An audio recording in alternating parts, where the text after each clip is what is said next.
Alright, hello.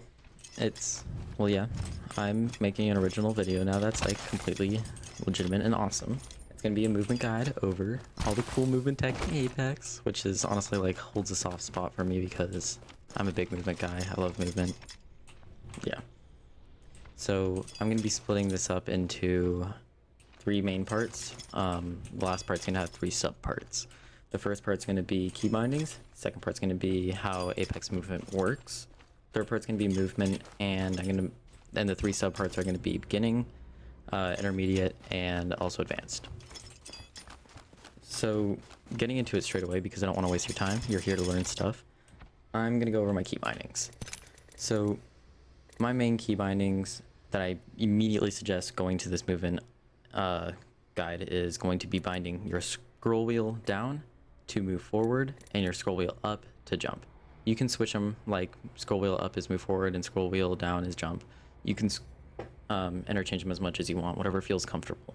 But having scroll wheel to these two pieces is going to be the most important thing. Second of all, hold crouch. It's not necessarily needed, but it makes everything a lot easier. And also bind C. It'll help for an advanced movement technique I'll speak of almost in the last part of the video. And also bind your second one to something that's easy to press that you won't need to move your fingers a lot for.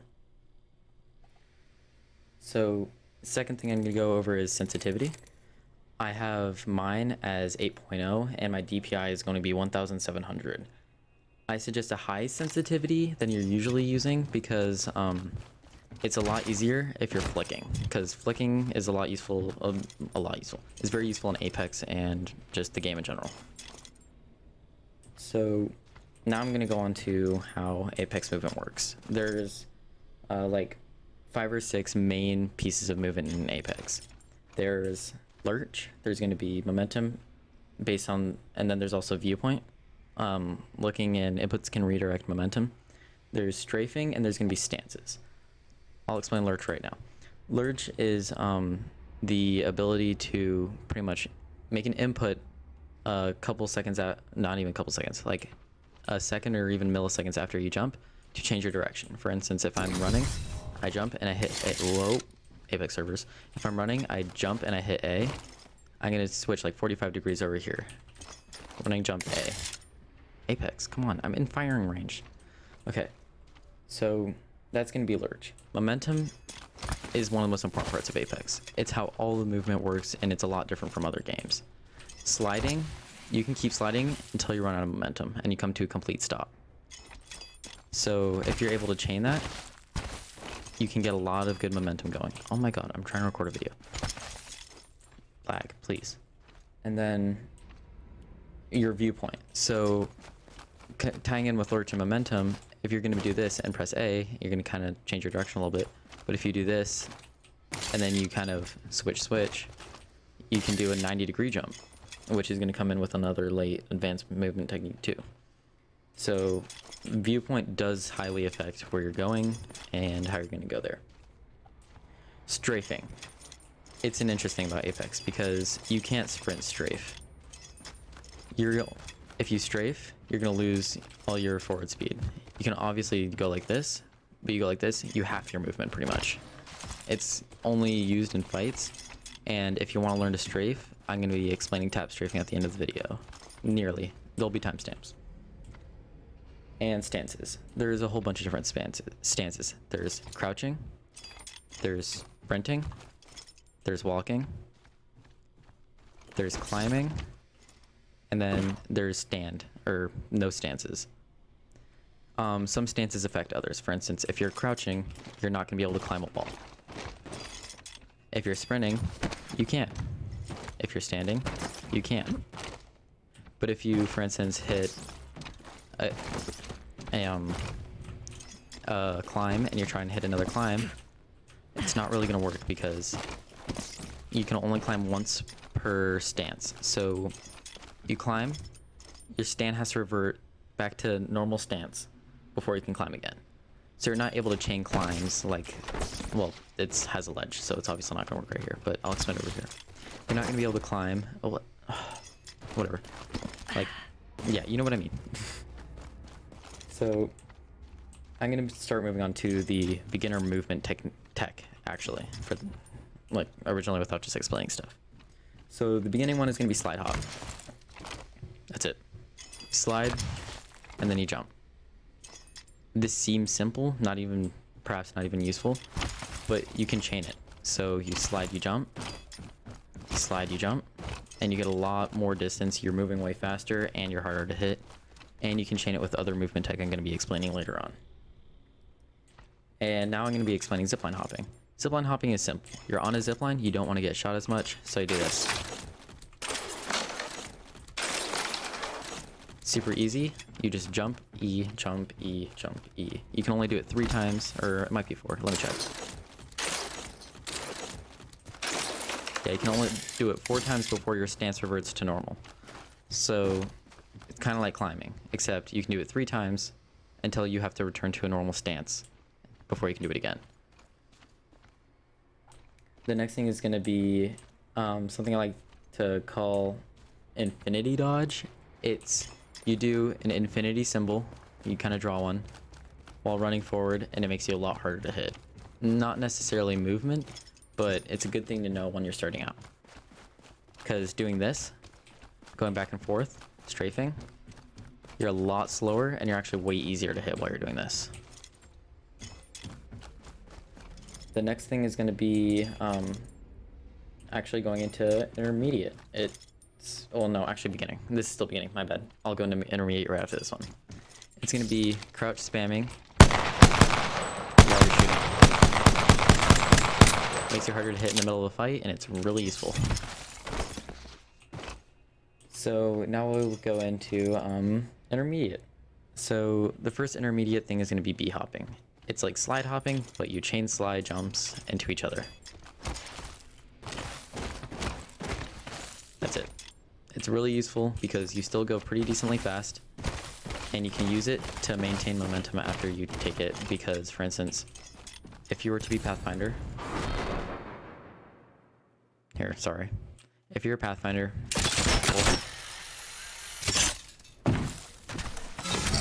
you can chain the B hop. I don't really use it much, so I'm not that good at it. You can chain the B hop very easily to maintain all that grapple momentum and disperse it between each jump. Important things about B hopping. While you're B hopping, you need to make sure only to hit jump at the right times, because if you don't, you're gonna get something like this. And it's, well, hold on. I mean, I guess you could spam it. I've never really done that before, but it doesn't really work as well because you're going to be hitting the ground a lot more. The goal is to hit the ground as least, because then your friction won't reduce your momentum. Okay. The second thing is going to be, I'm going to be explaining zipline movement. So zipline movement is a lot like wall movement. If you climb up it and you jump off it, you'll get a little boost. So kind of like this. See a little boost? There's a lot of that. There's also something called hyper jumping, or super jumping, my bad. And I'll explain it later, but it utilizes that little boost and it amplifies it. So you take a jump and you also get that boost, so you'll go a lot higher. Zipline movement's pretty simple to understand once you get it. It just takes a little bit of practice. You can't really explain this kind of thing. Okay, next is going to be wall jumping. A very iconic one. That's what it is. It's useful around corners because you generally hop over the enemy and you can shoot them very easily. Way to do it, you slide, hit the wall. You practice doing that first until you can get it just about right. Now you slide and you jump on the wall. You should do a little bit of a climb animation like I did just there. And once you slide and you jump on the wall, just kind of let go of all your keys, and if you do that little thing right there, you're good. So now you're going to be, after you've mastered pretty much face planting into the wall, you're going to be sliding, and you're going to hit D and space at the same time. A lot. See, even I mess it up sometimes. You're going to hit D and space, and it's going to bounce you off in the opposite direction. You can also do S and space to do just straight back. So there's that direction, or there's this direction. Directions of the wall jump. Multiple ways to do wall jump. actually, I lied. I'm gonna explain super jumping right now. Zipline jumping is gonna be pretty much pressing E and scroll wheeling up immediately after, almost like 3 frames after. You're gonna get the cool little boost like this. It works on horizontal zip lines like this, and it's also gonna work on vertical zip lines, kind of like this, except you'll kind of get a diagonal upward motion, like that. Super useful, super fun. I've used it in a fight before. You can use it get on top of ledges like this. Well, if it was a little closer, I could. But yeah, you can use this kit on top of ledges, get advantages on people that people don't expect. Super useful. Next thing is going to be wall surfing. So this is a lot less used than other people. It's kind of less known, but it's also really cool. Wall surfing is kind of, well, it didn't work right there. Here. Going sideways, climbing sideways. It's kind of weird, but it works and it's cool. I showed it to my friend and we freaked out for a second and then we moved on. So to wall surf, you need to climb onto the wall and practice holding D. You're gonna go kind of down, but kind of down curve like this. Climb, get that climb animation, that climb stance, and then you're gonna be holding D and you're gonna kind of like strafe on the wall. But now what you're gonna do is you're gonna climb on the wall and you're gonna hold the direction of opposite you're going. You're gonna hold, but instead of looking directly onto the wall, you're gonna hold left. You're gonna look left, kind of like 45 degrees to the left, and you're gonna hold D. So instead of doing this and kind of that down curve, you're gonna look 45 degrees to the left, and it's gonna pull you across to the side. This can be really useful on, there's a certain map in arenas. It's the Party Crasher map. On the left side, there's gonna be bridges, and then to the building that has stairs up the middle, and then a front entrance where there's a supply box. And yeah, you're gonna be able to go from the bridge onto a wall and wall surf around it and go around a corner, and people generally don't expect you coming up around that corner, so it's a cool one. Climb canceling. You climb and you press crouch. It's not gonna bounce you off the wall. It's gonna kind of drop you. Well, you could also just let go of climbing. But climb canceling, also, if you press space, it's gonna bounce you off the wall. That's how wall jumps work. So there's 2 ways to climb cancel. Air strafing. So air strafing is gonna be an interesting one. I'm gonna explain it while I go get Octane to the charge tower. So air strafing is pretty much, well, it's strafing in the air. It's kind of simple to explain. It's very useful, especially if you're playing Octane, because his jump pad allows a lot of opportunities for air strafing, and a lot of also movement techniques also use it. Here's going to be a demonstration of it.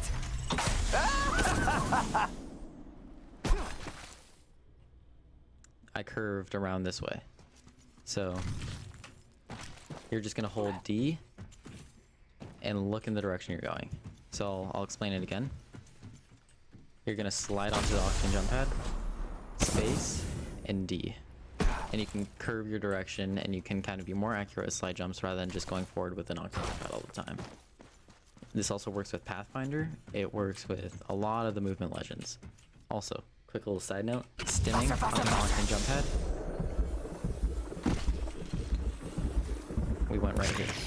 We could check out here. I don't think that stimming onto an Octane jump pad actually gives you any bonus. I'm about to show this to you right now. Octane mains out there, it doesn't do anything. It's not worth it, and I would wholeheartedly suggest just saving your health. Alright. Next thing we're gonna do is actually show how to use the double jump from the Octane jump pad. Later on, you can use this to do something. Whoa! You can use this to do something called Tap Strafing. Yeah! It's really easy to redirect your momentum. But you can use Tap Strafing with it, and you can do 90 degrees, 180 degrees. It can be super nasty and cool. Yeah. So now we're on to the super cool advanced stuff that all the pros use, and if you're really awesome, you won't summon weird gibby old sounds because I want to record my video. So anyways, we're going to go over Tap Strafing, lead jumping, hyper jumping, super gliding, and super glide lurching. This stuff is going to be very complicated. It's going to take like an hour to understand, an hour to learn. It's going to need some devotion, but it's worth it because you can do stuff like that, which is super nasty and super cool. So I'm going to have to break these down a lot because they're pretty complicated. Tap Strafing. Tap Strafing is extremely useful because it's able to redirect any momentum you have into a complete different direction almost instantaneously. It's nasty, it's cool, and it's a lot of fun to do in fights because they have no idea what happened. To do Tap Strafing, you're going to have learned the slide hop, you're going to have to understand Lurch, and you're going to have to be able to flick and have a very nice crouch button. To do Tap Strafing, you have to do the basic slide hop. Once you master that, you go and you do a slide hop, and then you do kind of a lurch, and you look to the left and you do A. So you're going to do kind of a mini air strafe after the slide hop, and it's going to kind of curve this way. Once you do it, you should go to the sniper stocks. So from here, to tell if you can do it right. Actually, no, like right about here. This line, you're gonna slide, and if you know you did it right, you're gonna be lined up with this last dark star. So let me demonstrate it again. Right around here. I actually didn't even do it right. It's kind of hard to do because I'm not used to doing it. Yeah, you'll end up in this area. So you do that, you mess with that. Then you're gonna slide, and you're gonna practice doing something kind of like that. You're gonna do left, flick, scroll wheel down after the jump. So it's A, down, scroll wheel, and flick. So it's flick, A, down, scroll wheel, and then you can look back at where you're wanting to go to do a 90-degree tap strafe. You can slow down the video to 0.25 speed if you want to look at the keyboard viewer a little bit. Okay, so Tap Strafing also has more capabilities though. It's not just 90 degrees, it's also 180 degrees. Oh, I also forgot to mention that this is not doable on controller. Controller does not experience Lurch the same as keyboard and mouse. So, yeah, sorry for things out there. There's a whole bunch of debate. Respawn almost actually removed it. Because it's inaccessible and it's unpredictable. So don't expect to hang on to this forever. I was pretty sad when I heard it was going to go, so don't get attached. It's probably going to go soon, but use it all you can. So to do a 180 tap strafe, you're going to do a 90-degree tap strafe, but you're just going to flick 180 degrees. And in the direction you're flicking, always make sure to use D or A. So if I flick to the left, I use A. If I flick to the right, I use D. S isn't really going to be used while tap strafing, although it can be used to do a momentum stop if you need to. Alright, next thing we're going to do is elite jumping. Utilizes vertical zip lines only. Does not work on horizontal zip lines. I would not try it. So you're going to be doing a super jump, kind of like that, but you're going to be flicking around 180 degrees, and you're going to bounce off the zip line, kind of like a wall jump on a zip line. I'll demonstrate now. So this is extremely useful in buildings like World's Edge, where so there's two buildings in World's Edge that use it the most. There's going to be I'll highlight it, I'll pull up a picture of a map and I'll circle it. There's multiple floors, and you can do it from one of these and get to the next floor almost instantly. You make no noise and you're just there. Easy to beam, easy to work. It's pretty nasty and it works pretty well. And on the top floor, you come flying out of the thing, so it can win you a fight most definitely. And this is doable on controller. Hyper jumping. Honestly, I'm not very good at it. I can kind of do it sometimes, but it's kind of difficult to do. I'm gonna leave a link to Moki Sniper's video on hyper jumping because it's kind of like a super jump on steroids. I can't do it. It's kind of difficult to do. But Moki gives amazing tutorials, and if you ever have any questions that I didn't explain, Moki probably has it fixed. I'll leave a link to his channel and the hyper jumping video. Super gliding. Super gliding's super fun. It's nasty and it's cool, but it's very inconsistent to do. There's a lot of variables that can play on whether or not super gliding works. The biggest thing is that it has to be frame perfect. To do it, you have to click. This is why I also had you guys bind C to hold crouch. To do super gliding, you're gonna have to practice on noticing when your legend kind of does the shift to the side when they climb a ledge. The second they stop climbing, you're gonna press C and space at the same time. It's easy if you press it with your thumb at the same time. So don't use two fingers, just use your thumb. It makes it way easier and it's super fun. That was a fun animation. Oh, I love this heirloom. Okay, so you're gonna climb. See, even so, the higher your frame rate, the harder it's gonna be to do because it has to be frame perfect. So some people use things that make their frame rate use their frame rate lower when they're about to super glide to make it easier, but that's kind of cheesy. And if you really want to get good at super gliding and good at the game, I would suggest just learning how to do it vanilla. It's harder, but it's worth it because you'll be able to pull it out in the middle of a fight, beam someone as you fly over their head with an R9 or a Peacekeeper, and it's nasty. Alright, now another thing you can chain with super gliding is going to be Lurch. So I'm just going to ignore this. Why on earth this is happening? I hate this. Anyways, you can chain it with Lurch. I'll replay that clip. When you do this, it's like tap strafing, it's going to be super gliding, it's super nasty. I suggest using A or D because you can change it to 45 degrees. And if you want to get really nasty, I don't even know how to do this, you can do a tap strafe right after you go it and go like this and just go backwards. It's honestly one of the most insane things in the game. Using it can be super fun and super cool. So that's actually going to finish off my entire movement guide. Oh, and quick little thing, I'm going to sneak this in so that way I don't get banned for using this because I just bought an heirloom. But here's how you do the Rampart melee glitch. You're going to pull out your ultimate. Then you're going to hit, and you're just going to spam hit and your ultimate. That's it. It's nasty, it works. I've used it before. You have to have your ultimate out first though. So yes, that's going to be my all-inclusive movement guide. I'd suggest going out to Moki and looking at some of his videos if you don't understand. He's one of the most amazing movement people ever, and I admire him. But yeah, it's super fun. I'd suggest practicing all of the intermediate to advanced stuff to get better at it, because practice makes perfect, and also lag makes bad. But even learning 180 tap strafe, you can go around and wall bounce, chain stuff together, make different combinations. And this is not limited to all the stuff that is going to be discovered. New stuff will be discovered, and you could be the one to do it if you try hard enough.